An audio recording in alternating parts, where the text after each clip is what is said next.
Les saludo, muy queridos hermanos.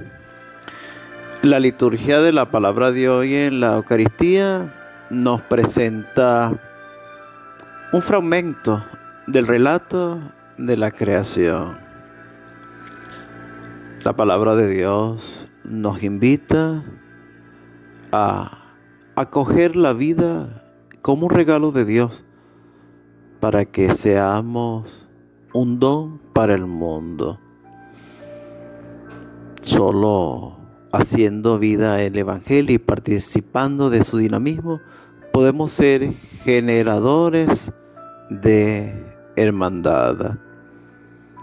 Por ello, la primera lectura de hoy nos presenta la acción de Dios en un lenguaje poético, histórico, lleno de símbolos. Así es el relato de cuanto Dios ha creado y lo hace con amor. El Génesis es el primer libro de la Biblia y sabemos que no fue el primero en ser escrito. Hay que recordar que la Biblia es un conjunto de libros que nos presenta el encuentro y la experiencia de Dios en nuestra historia de salvación. No hay una preocupación histórica en sentido cronológico como nosotros quisiéramos entender. Se trata, repito, de nuestra historia de salvación, donde Dios interviene en la aventura humana porque es su creador. Es una historia de fe y lo más importante es la revelación de Dios. El encuentro viene a nosotros y allí está Él, es fiel a pesar de nuestra infidelidad, es santo a pesar de nuestro pecado. Es el inmenso amor de Dios por cada persona. En el libro del Génesis, que significa creación, inicio, origen, fue escrito en un contexto en el cual el pueblo de Israel no está en su propia tierra, sino en el exilio. Está en medio de otros pueblos y con otras respuestas para el sentido de la vida, en medio de explicaciones donde el sol, la luna, las aguas, etc., son considerados, entre comillas, dioses. Y es en este contexto que el pueblo de Israel necesita expresar con firmeza y su poesía, su fe absoluta en Dios, que es el creador de todo lo natural. Es decir, de forma única, monoteísta, y resaltando que todo fue creado por Dios. Y así explica nuestro origen, el del mundo, el del ser humano.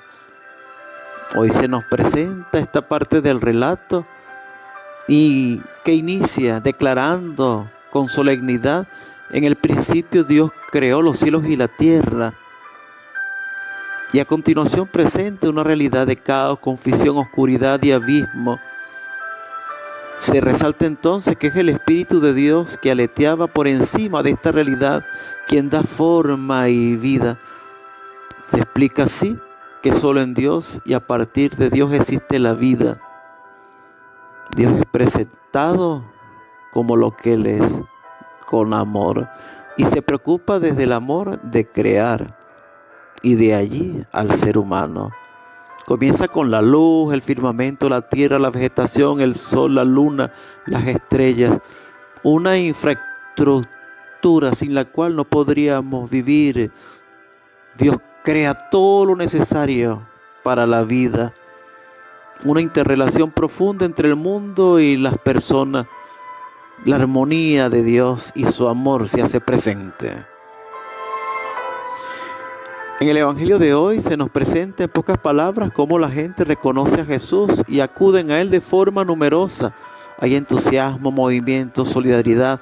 Van detrás de Él porque desean algo de Jesús. Es una búsqueda colectiva. Hay que destacar entonces la reacción de la gente ante la presencia del Señor. Lo buscan En primer lugar, por la salud, pero eso no lo es todo. Hay que buscar a Jesús también desde la fe para que Él nos sane a nivel espiritual y podamos ir siempre con Él y estemos acompañados de Jesús.